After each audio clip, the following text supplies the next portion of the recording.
C'est bon? Ok.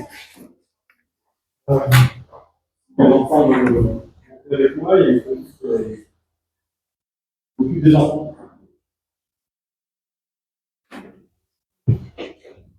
Si, regarde, attends.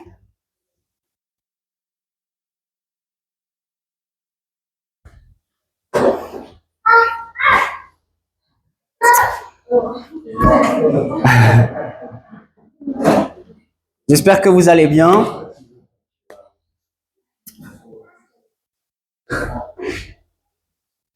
Je vais prier et après on démarre.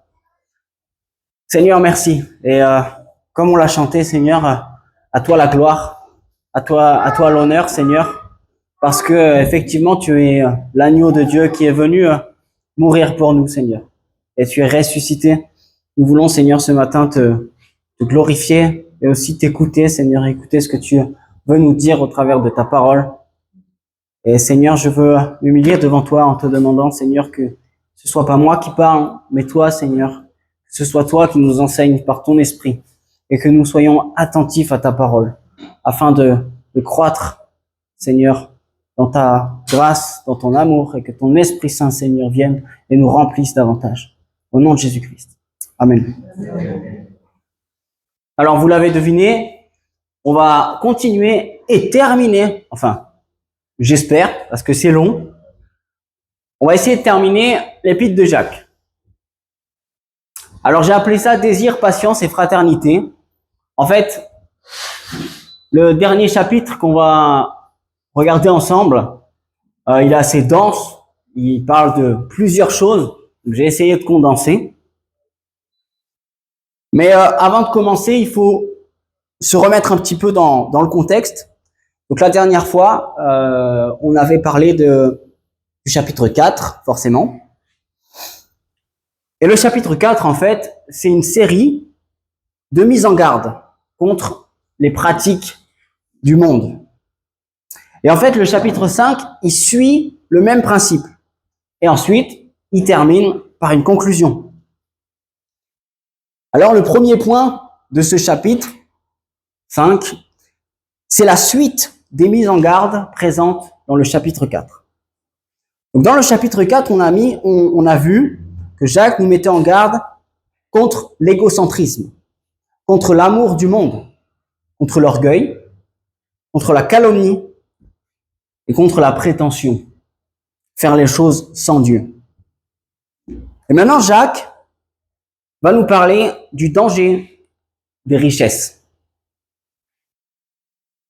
Alors, on va lire Jacques 5, du verset 1 au verset 6.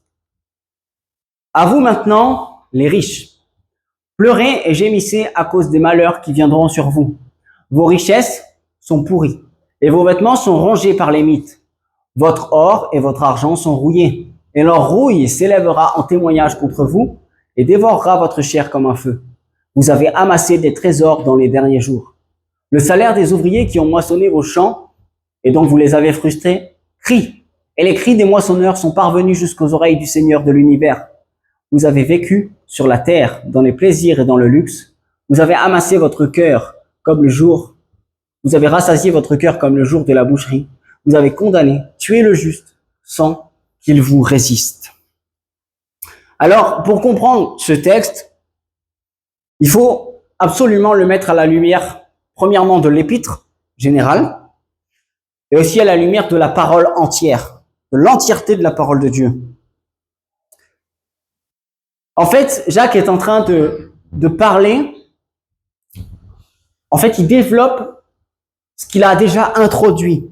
Parce que dans le chapitre 1, au verset 12 et 13, il va dire « Heureux l'homme qui supporte patiemment la tentation, car après avoir été éprouvé, il recevra la couronne de vie que le Seigneur a promise à ceux qui l'aiment. Que personne, lorsqu'il est tenté, ne dise « C'est Dieu qui me tente, car Dieu ne peut être tenté par le mal. » Et il ne tente lui-même personne, mais chacun est tenté quand il est amorcé par sa propre convoitise. En fait, les chapitres 4 et 5 de l'épître de Jacques, ils sont en train de mettre en garde, de nous mettre en garde contre les tentations humaines qui pourraient nous éloigner de Dieu. Vous avez remarqué, notre passage, il commence par « à vous maintenant ». Et c'est pas le seul passage qui commence comme ça. Parce que si on regarde quelques versets plus tôt, au verset 13 du chapitre 4, cette expression, elle est déjà reprise. Et il va dire « à vous maintenant » qui dit « aujourd'hui, j'irai à tel endroit, je vais réussir » et ainsi de suite. Donc on voit qu'en fait, Jacques, il est en train de parler, de s'adresser à différents groupes de personnes dans les églises. D'accord? C'est une épître générale, mais en même temps, dans cette épître générale, il fait des points sur certains types de personnes, sur certaines situations de personnes. Et maintenant, il s'adresse aux riches. En fait, Jacques, il veut avertir les riches. Il veut avertir les riches en leur disant que leurs richesses peuvent être un piège pour eux. Alors c'est vrai, quand on lit ça, on peut y voir une petite note de jugement, comme s'il était en train de juger les riches, en disant attention, parce que là c'est presque trop tard, j'ai envie de dire. Voilà, vous êtes riches, bah, pleurez et gémissez. C'est pour ça qu'il faut mettre cette épître et ce passage en particulier dans l'entièreté de la parole de Dieu, parce que si on le ressort, on dit bon bah on fait vœu de pauvreté et les riches ils sont perdus. Mais c'est pas ça. Voyons ce que dit la Bible sur les riches. On va prendre Matthieu 19 et Jésus va dire ceci. Il dit à ses disciples, je vous le dis en vérité, un riche entrera difficilement dans le royaume des cieux. Je vous le dis encore, il est plus facile à un chameau de passer par le trou d'une aiguille qu'à un riche d'entrer dans le royaume de Dieu. Vous voyez, c'est pareil. On prend ce texte, le texte de Jacques, et on se dit, bon bah les riches, c'est pas la peine quoi. Ils sont fichus. Ils ont aucune chance de s'en sortir. Mais en fait, il y a un lien qui est flagrant entre ce que dit Jésus ici et ce que Jacques dit dans son épître.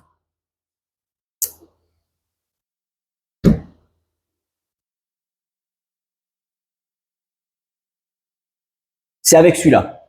Ne vous amassez pas des trésors sur la terre, où la teigne et la rouille détruisent, où les voleurs percent et dérobent, mais amassez-vous des trésors dans le ciel, où la teigne et la rouille ne détruisent point, et où les voleurs ne percent ni ne dérobent, car là où est ton trésor, là aussi sera ton cœur. Alors on prend ce passage, et on le met avec celui qu'on a déjà lu dans Jacques, et regardez, il y a des mots qui reviennent. Il y a le mot mythe, ou teigne. La teigne, c'est une mythe. Et il y a le mot rouille. Vous voyez un petit peu, quand Jacques et Jésus parlent des richesses, les richesses sont rongées par les mythes, l'or et l'argent sont rouillés, et de la même façon, Jésus va dire aussi que les trésors sur la terre finissent détruits par la teigne et la rouille. On voit qu'il s'agit ici de richesses terrestres. On est d'accord? Ce sont des richesses, des biens matériels sur terre. Et quand on est riche, on est davantage tenté d'en avoir davantage. C'est clair que l'homme avec un grand H, il est jamais rassasié. Il a donc tendance à vouloir toujours plus. Et c'est contre ça que Dieu nous met en garde. On regarde un petit peu la suite de ces passages-là. Et regardez. Donc ça, c'est la suite. On a dit, voilà, vos richesses, elles sont pourries. Ne les amassez pas. Et maintenant, mais amassez-vous des trésors dans le ciel, où la teigne et la rouille ne détruisent point, et où les voleurs ne percent ni ne dérobent, car là où est ton trésor, là aussi sera ton cœur. Et Jacques, votre or et votre argent sont rouillés, leur rouille s'élèvera en témoignage contre vous et dévorera votre chair comme un feu. Vous avez amassé des trésors dans les derniers jours. Regardez la petite différence qu'il y a. Amassez-vous des trésors dans le ciel. Et Jacques va dire, vous avez amassé des trésors dans les derniers jours. Les trésors dont Jacques parle, c'est l'argent et l'or, c'est les biens matériels qu'on a amassés. Mais en fait, dans les derniers jours, ces trésors-là, ils n'existeront plus. Ceux qui vont rester, c'est ceux qu'on aura amassés dans le ciel. La morale, elle est claire. Si nous courons après les richesses du monde, à notre mort, le jour où on part de cette terre, chacune de ces richesses restera là. On va rien emporter.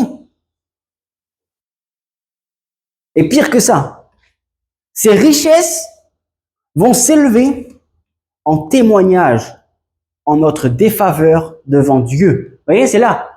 Leur rouille s'élèvera en témoignage contre vous. Mais qu'est-ce que ça veut dire? Pourquoi? Parce que si les richesses du monde sont notre trésor, regardez ce qu'il dit. Car là où est ton trésor, là aussi sera ton cœur. Si les richesses du monde sont notre trésor, elles représentent alors le fond de notre cœur.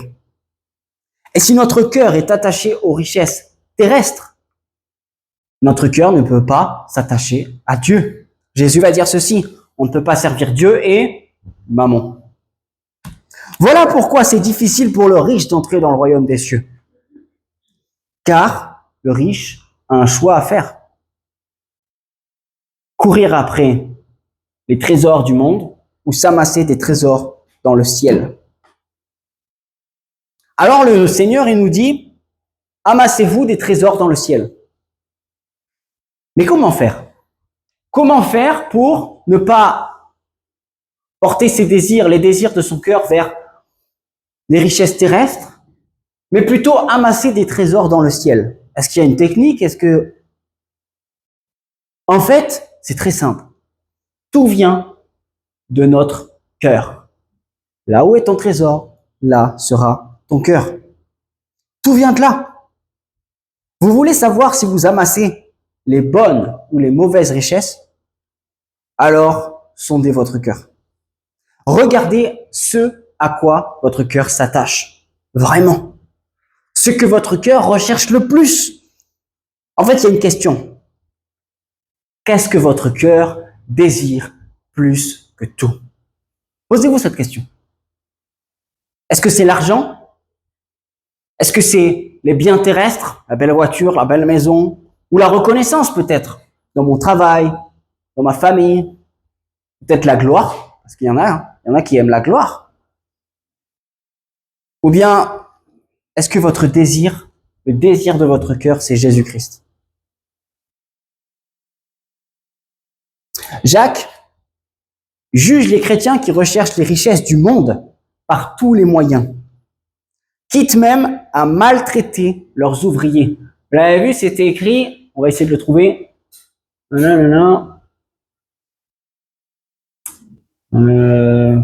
est où?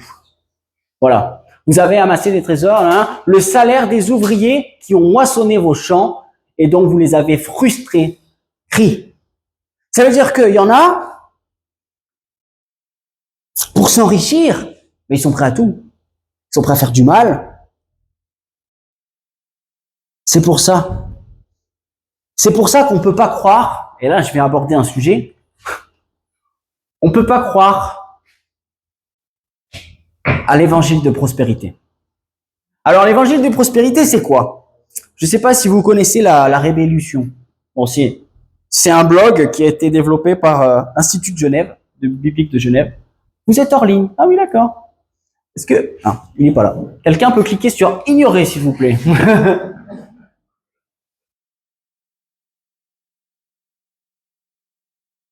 Super, merci beaucoup. Donc, je disais, oui, la Révolution, c'est un blog qui a été créé pour les jeunes chrétiens. Aujourd'hui, il est dirigé par Évangile 21, d'accord? Et j'ai trouvé une définition de l'évangile de prospérité qui pour moi représente bien ce que c'est. Ah oui, donc du coup, je peux pas... Allez, s'il te plaît. Attends. Minute papillon.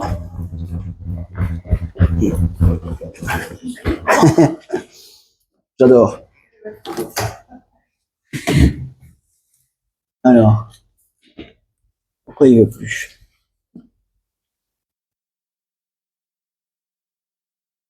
On va recommencer. Ça. Ah là. Ah, les ordinateurs, hein, c'est bien, mais des fois... Donc, la définition. Voilà la définition que je trouve pas mal de l'évangile de prospérité. Là, les gens sur Internet, ils vont rien comprendre. Alors, voilà ce qu'ils disent. L'évangile de la prospérité est basé sur la croyance que la richesse matérielle est un signe de bénédiction spirituelle, tandis que la pauvreté est perçue comme une malédiction ou une punition divine. Alors, selon les prédicateurs de ce mouvement, pour obtenir cette aisance financière, il suffit de donner à l'Église. Si vous donnez, plus Dieu vous bénira matériellement. Alors, est-ce que vous voyez un petit peu la supercherie? En fait, si vous voulez résumer ça, c'est plus le chrétien qui sert Dieu, mais c'est Dieu qui sert le chrétien. Là, on va avoir un souci. Vous voyez bien que ça marche pas. Mais d'accord. On peut pas croire à ça. Ouais, c'est de la magie, c'est bon. En fait, non, moi ça va pas, ça marche pas. On pourrait rentrer plus en détail, mais on va pas le faire. Ce qu'il faut juste comprendre, c'est que la Bible, elle dit tout le contraire de ça. Ok? Gare aux riches, car les richesses aveuglent les hommes avec un grand H. Les hommes sont aveuglés par les richesses. Et c'est pas ce que Dieu veut. Dieu ne veut pas nous donner des richesses, ne donner de richesses, pardon. Mais si Dieu vous donne une quelconque richesse, parce que c'est pas que Dieu ne veut pas vous donner des richesses, c'est que si Dieu vous en donne, celle-ci doit servir à sa gloire. Vous voyez la différence? C'est pas je donne, vas-y donne-moi Dieu, donne-moi pour moi-même. Non, c'est si le Seigneur me bénit, je dois en faire quelque chose. Si j'ai reçu un talent, je dois le faire fructifier. Cette richesse ne doit surtout pas devenir votre quête ou votre but dans la vie. Regardez un petit peu ce que dit Jésus au jeune homme riche. On connaît un petit peu cette histoire. Le riche s'avance, qu'est-ce que je peux faire pour te suivre? Jésus lui dit, est-ce que tu as accompli tous les commandements? Oui, j'ai tout fait ce qu'il faut. Bon, alors maintenant tu vends tout et tu me suis. Tu donnes tout aux pauvres et tu viens. Mais il va pas le faire parce qu'il est trop attaché à ses biens, à sa richesse. Ça ne veut pas dire que les chrétiens qui ont des richesses doivent tout vendre et tout donner. C'est pas ça. Ça, c'est l'autre extrême. Dépouille-toi, fais vœu de pauvreté. C'est pas ça. C'est l'équilibre. Ça veut dire que tous les chrétiens, tous, on est tous concernés, qu'ils soient riches ou qu'ils soient pauvres, doivent être prêts à se dépouiller et à tout abandonner pour Christ. Ça veut dire que notre cœur doit rechercher les richesses d'en haut. Si tu es pauvre, ne cherche pas à t'enrichir à tout prix. Mais avec le peu que tu as, cherche la gloire de Dieu et tu auras des richesses là-haut. Si tu es riche, ne t'appuie pas sur ces richesses-là et ne cours pas après celles-ci. Mais avec les richesses que Dieu t'a données, glorifie le Seigneur. Aide ceux que tu peux aider. Et souviens-toi que tu n'apporteras rien là-haut. Place tes richesses dans la main du Seigneur afin qu'il les fasse fructifier en richesse éternelle. Moi, je connais un couple qui, on va pas dire à des millions et des millions, mais qui ont une vie plutôt bien, et peut-être que leur patrimoine, il avoisine le million, mais qu'importe. Mais leur cœur, c'est Dieu. Et ils ont acheté une grande maison, mais cette maison, elle est toujours pleine. Il y a toujours quelqu'un qui peut venir se reposer, se ressourcer. La maison, elle est toujours ouverte. Et ces gens-là, ils travaillent, et dès qu'ils ont des vacances, ils payent eux-mêmes. Ils payent pour aller servir Dieu. Ils vont sur un bateau, le Mercy Ship, ça s'appelle, voilà. Ils vont sur un bateau, c'est de l'aide humanitaire. Et c'est eux-mêmes qui payent. C'est 1500 € le séjour. Et ils payent, hein. Ils payent pour aller servir Dieu. Alors que certains vont vous dire, non, si tu sers Dieu, tu dois être payé. Bon. C'était un exemple. En fait, on doit tous prendre exemple sur le Maître, sur Jésus-Christ. Et Jésus-Christ, voilà ce qu'il a fait. Vous connaissez la grâce de notre Seigneur Jésus-Christ, qui pour vous s'est fait pauvre, de riche qu'il était, afin que par sa pauvreté, vous fussiez enrichis. Si nous sommes riches, nous pouvons nous appauvrir pour enrichir les autres. C'est ce que Jésus a fait. Ce que Christ nous donne comme richesse, la première richesse qu'il nous donne, c'est le salut. C'est sa vie. Alors voilà, j'en ai fini pour le premier passage avec la richesse. Donc ça fait déjà 20 minutes que je parle.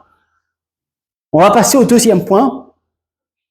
Et le deuxième point, c'est les derniers encouragements de Jacques dans son épître. Alors on va lire. Je vais essayer de lire assez rapidement. Soyez donc patients, frères et sœurs, jusqu'au retour du Seigneur. Voyez le cultivateur, il attend le précieux fruit de la terre en faisant preuve de patience envers lui, jusqu'à ce qu'il ait reçu les premières et les dernières pluies. Vous aussi, soyez patients, affermissez votre cœur, car le retour du Seigneur est proche. Ne vous plaignez pas les uns des autres, frères et sœurs, afin de ne pas être jugés. Voici que le juge se tient à la porte, mes frères et sœurs, prenez pour modèle de patience dans la souffrance les prophètes qui ont parlé au nom du Seigneur. Nous disons heureux ceux qui persévèrent. Vous avez entendu parler de la persévérance de Job, et vous avez vu la fin que le Seigneur lui a accordée, car le Seigneur est plein de tendresse et de compassion. Avant tout, frères et sœurs, ne jurez pas, que ce soit par le ciel, par la terre ou par autre forme de serment, mais que votre oui soit oui et non soit non, afin que vous ne tombiez pas sous le jugement. Quelqu'un parmi vous est-il dans la souffrance? Qu'il prie. Quelqu'un est-il dans la joie? Qu'il chante des cantiques. Quelqu'un parmi vous est-il malade? Qu'il appelle les anciens de l'Église, et que les anciens prient pour lui en lui appliquant de l'huile au nom du Seigneur.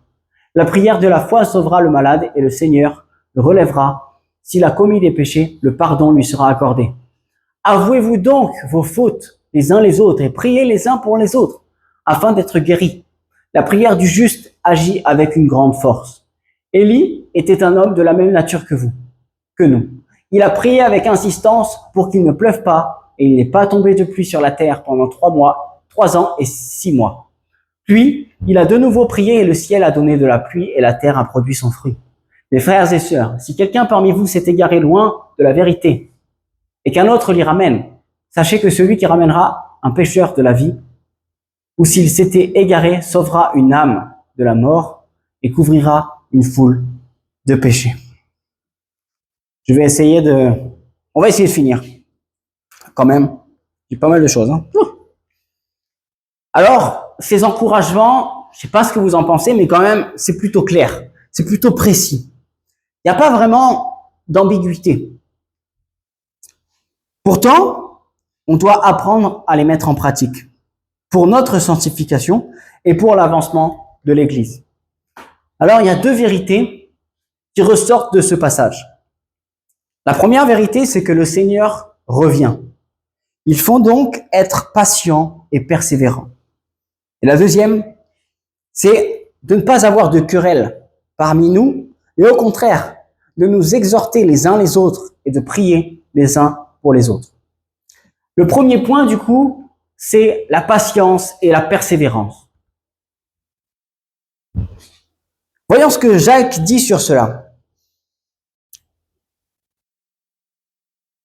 Versets 7 et 8. Soyez donc patients, frères et sœurs, jusqu'au retour du Seigneur. Voyez le cultivateur, il attend le précieux fruit de la terre en faisant preuve de patience envers lui, jusqu'à ce qu'il ait reçu les premières et les dernières pluies. Vous aussi soyez patients, affermissez votre cœur, car le retour du Seigneur est proche. Et ensuite, voici que le juge se tient à la porte. Les frères et sœurs, prenez pour modèle de patience dans la souffrance les prophètes qui ont parlé au nom du Seigneur. Nous disons heureux ceux qui persévèrent. Vous avez entendu parler de la persévérance de Job. Vous avez vu la fin que le Seigneur lui a accordée, car le Seigneur est plein de détresse et de compassion. Alors moi, je vais vous le dire tout de suite, quand je lis ça, il y a un truc qui me saute aux yeux. La vérité qui est à la base de toute notre espérance. Jésus revient. Il va revenir. On n'est pas amené à régner sur cette terre. C'est lui qui va venir. Jésus va revenir. Pour nous, c'est l'espérance qui fait notre foi. Le Seigneur revient. Mais en attendant, nous devons patienter et persévérer. Alors, pour nous encourager à ça, Jacques, il va prendre deux exemples, du coup. Le cultivateur et les prophètes et Job. Jésus revient. Amen. Donc, deux exemples. Le premier exemple du cultivateur parle de la patience dans le sens de l'attente sans compromis. C'est ça la patience, c'est attendre sans faire de compromis. Le cultivateur, en fait, il a planté, d'accord? Il a planté son fruit, ses graines, et mis à part arroser, il peut rien faire de plus. Il peut pas dire, allez, pousse, pousse. Bon. Donc, le reste ne lui appartient pas. On est d'accord? Il doit seulement attendre sans se décourager. Et regardez, il y a un autre texte dans la Bible qui en parle. C'est pourquoi vous aussi, tenez-vous prêts, car le Fils de l'homme viendra à l'heure où vous n'y pensez pas. Quel est donc le serviteur fidèle et prudent que son maître a établi responsable des gens de sa maison pour leur donner la nourriture en temps voulu? Heureux le serviteur que son maître, à son arrivée, trouvera occupé à son travail. Je vous le dis en vérité, il l'établira responsable de tous ses biens. Mais si c'est un mauvais serviteur qui se dit en lui-même, « Oh, mon maître, il tarde à venir », s'il se met à battre ses compagnons, il mange et boit avec les ivrognes, alors le maître de ce serviteur viendra le jour où il n'y s'y attend pas, et à l'heure qu'il ne connaît pas. Il le punira sévèrement et lui fera partager le sort des hypocrites. C'est là qu'il y aura des pleurs et des grincements de dents. En fait, de la même façon que ce serviteur-là, si le cultivateur, il se dit, bon, c'est bon quoi, moi j'ai planté mes graines, j'arrose, il n'y a rien qui pousse, il n'y a rien. En fait, il manque de patience. Et ce manque de patience, ça peut le pousser à se dire, bon allez, ça pousse pas, ça m'énerve, j'enlève tout et je vends mon champ. Il a tout perdu. Le manque de patience lui fera perdre tout ce qu'il a. Et dans notre cas, nous sommes garantis que le Seigneur va revenir. C'est une vérité qui est certaine. Le Seigneur revient. On ne peut pas déterminer à quelle époque ce sera, mais on peut être sûr qu'il le fera. Jacques prend ensuite l'exemple donc des prophètes et de Job comme modèle de persévérance. Mais cette fois-ci, il s'agit de la persévérance et de la patience dans l'épreuve. On vient de voir la patience et l'attente sans compromis, qui ne dépend pas de nous. Mais maintenant, la patience et la persévérance dans l'épreuve. En fait, il faut que vous sachiez qu'attendre le retour de Dieu, le retour du Seigneur, c'est marcher à contre-courant du monde. Ah oui. Le monde n'attend pas un sauveur. Nous attendons notre sauveur. Passons donc au second exemple, celui des prophètes et de Job. Voici, le juste juge se tient à la porte, frères et sœurs. Prenez pour modèle de patience dans la souffrance les prophètes qui ont parlé au nom du Seigneur. Nous disons heureux ceux qui persévèrent.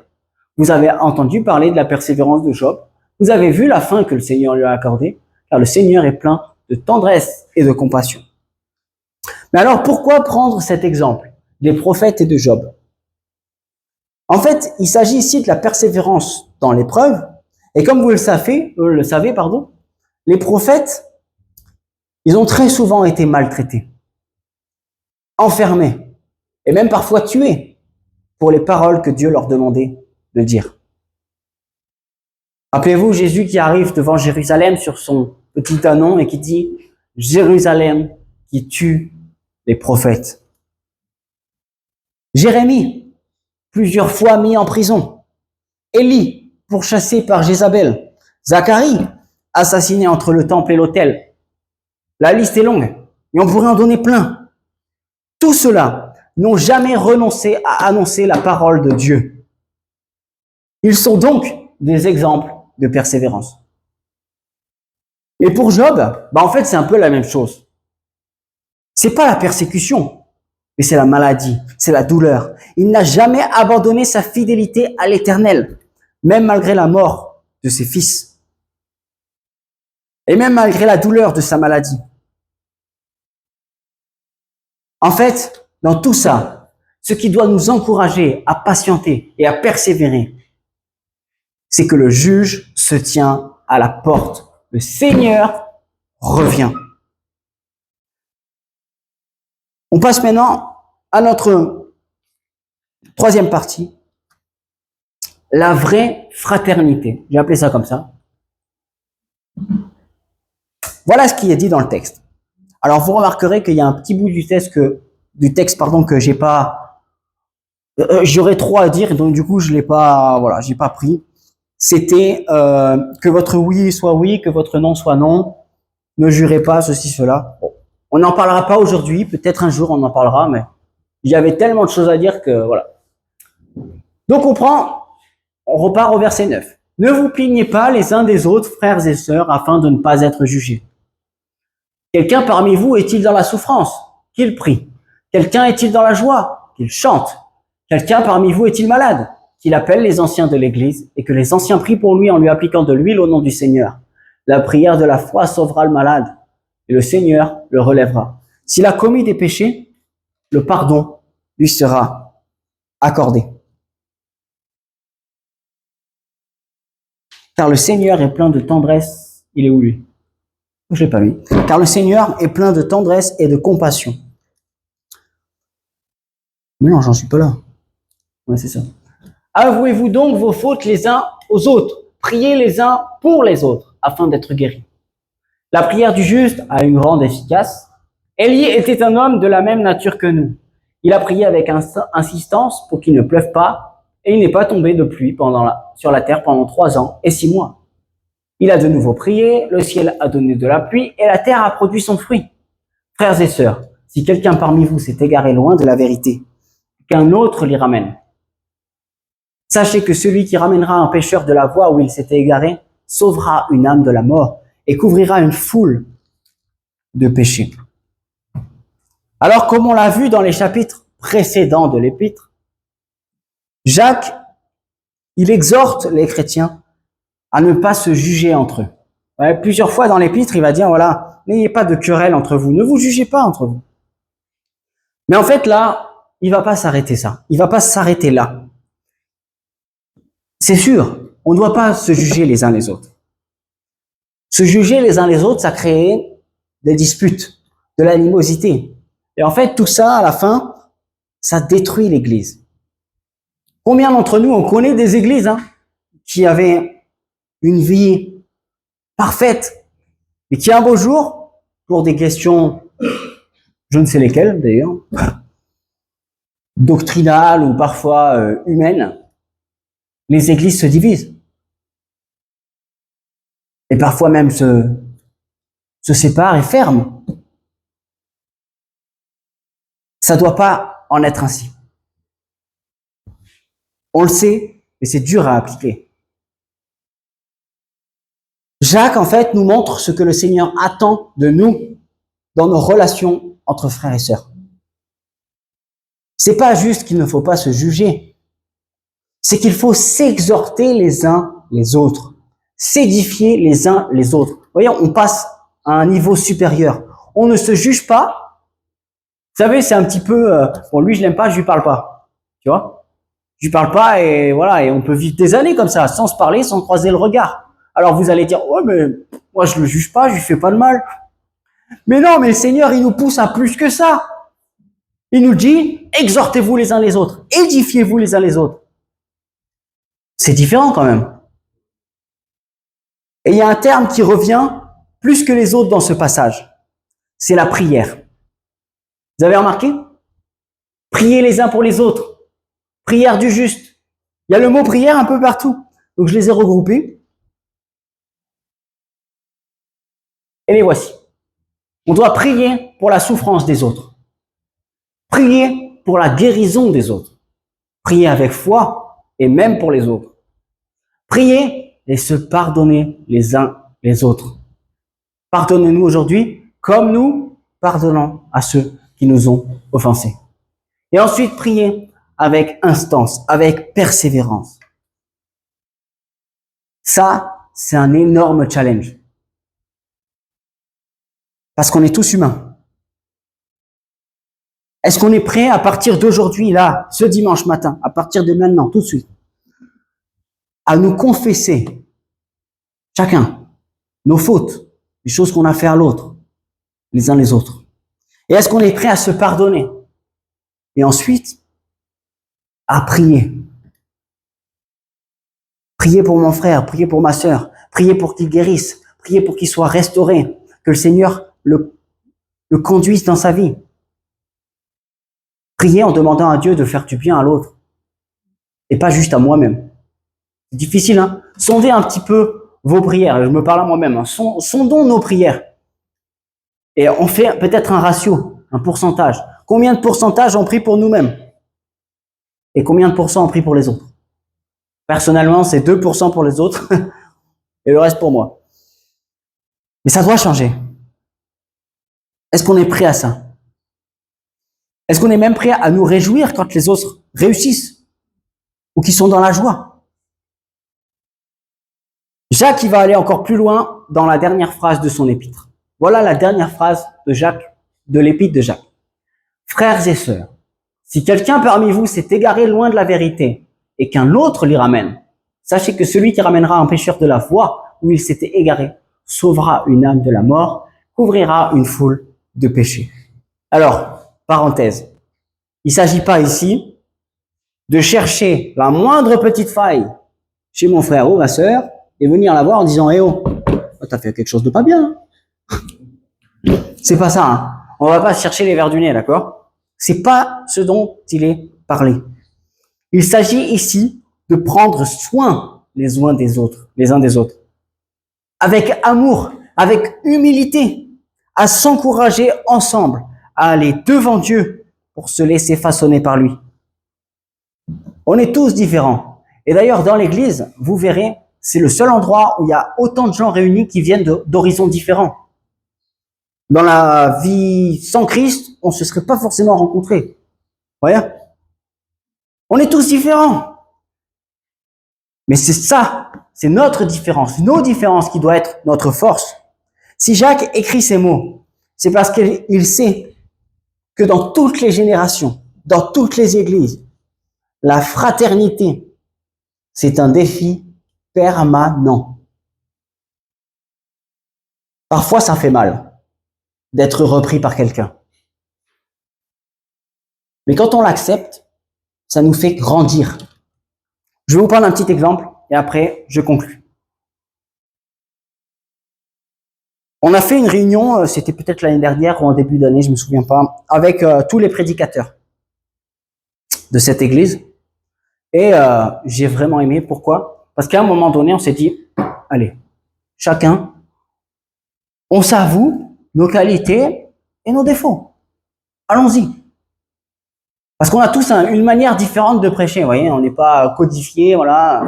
Donc, on a tous une façon un petit peu d'aborder les choses différemment, et on s'est dit les choses.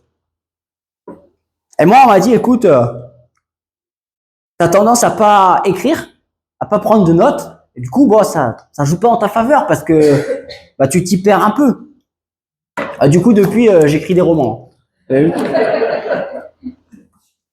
en fait, c'est vrai. Et le fait d'avoir accepté, bah, ça m'a fait grandir. J'aurais pu dire, oh là là, arrête un peu, toi regarde, toi tu sais pas faire ça, bon bah laisse-moi tranquille. Mais non, parce que c'est ça la fraternité. Il m'a exhorté, et on s'est exhorté ensemble, on s'est édifié ensemble. Vous voyez? Un autre un jour m'a dit, tu regardes pas assez les gens. Vous avez vu, depuis tout à l'heure je fais que vous regarder. Mais on apprend. Parce que peut-être je sais faire quelque chose que un autre ne sait pas, mais l'autre sait faire quelque chose que moi je ne sais pas. Et c'est pareil dans tout. C'est pas juste la prédication. C'est tout. Tout. Et la clé pour ça, vous savez ce que c'est? Elle est belle ma clé? C'est l'humilité. L'humilité. Avec l'orgueil, on accepte Rien. Avec l'humilité, on accepte et on apprend. Allez, on passe à la conclusion. Alors voilà ce qui ressort un petit peu de ce chapitre. Je sais que c'est parti un peu dans tous les sens. Mais j'ai relevé quand même 3 défis. 3 défis qu'on peut se donner. Et les voici. Challenge. Attention à ce que notre cœur désire le plus. Ça, c'était la première partie. Vous savez, les richesses. Qu'est-ce que mon cœur désire le plus? Et je vous redonne cette petite question. Je viens de la dire. Qu'est-ce que votre cœur désire plus que tout? Voilà. Ça, c'est une question qu'on peut se poser de temps en temps. Savoir si Dieu est notre priorité. Ensuite, patience et persévérance. Jésus revient. Nous devons nous attacher à cette vérité, car elle est l'essence de notre foi. Alors usons de patience et de persévérance dans notre vie de tous les jours, même si votre vie est difficile, même si le chemin il est rocailleux. Continuons à représenter Christ dans le monde. Que ce soit à cause de la persécution, de la tentation ambiante, ou que ce soit à cause de la maladie, patience et persévérance. Tout vient à point à celui qui sait attendre. Et la dernière, une vraie fraternité pour plaire à Dieu. Je vous garantis que Dieu est heureux quand il voit que son Église vit une vraie fraternité. Tous ensemble, allons vers le Seigneur avec une véritable fraternité, celle qui fait plaisir à Dieu, une fraternité qui se voit nulle part ailleurs que dans l'Église de Christ. Aimons-nous les uns les autres, sachant que nous sommes tous attachés au même cep et que personne ne peut se glorifier plus qu'un autre. Celui qui croit savoir ne sait rien. Et rappelez-vous ce que Jésus a dit, que le monde voit vos bonnes œuvres et qu'en voyant ces bonnes œuvres, il croit au Christ. C'est la même façon pour nous, c'est nos œuvres personnelles, mais c'est aussi entre nous, dans l'Église. Si les hommes et les femmes qui rentrent et qui ne connaissent pas Dieu voient que nous sommes unis, ils connaîtront Dieu. Alors si on fait ces 3 choses, on fera la joie de notre Seigneur Jésus-Christ.